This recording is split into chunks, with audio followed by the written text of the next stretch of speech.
ଆମେ 10th କ୍ଲାସରେ ଥିଲୁ ଆଉ ସମସ୍ତେ କହୁଥିଲେ ଖେଳା ବୁଲା ଛାଡ଼ିକି ଏବେ ପାଠ ପଢ଼ାରେ ଦିନ ରାତି ମେହନତ କର, ବୋର୍ଡ ଏକ୍ଜାମ ପାଖେଇ ଆସିଲାଣି। ହେଲେ ଆମେ କାହିଁ କାହା କଥା ଶୁଣୁଥିଲୁ?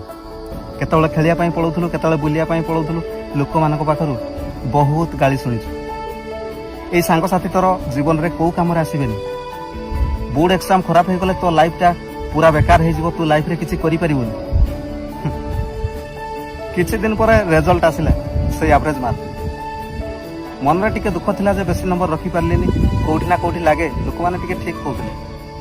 ହେଲେ ନାହିଁ, କିଛି ବର୍ଷ ପରେ ଯେତେବେଳେ ତମେ ପଛକୁ ବୁଲିକି ଦେଖିବ, ତମେ କେତେ ନମ୍ବର ରଖିଥିଲ ସେଇଟା ମନେ ନଥିବ।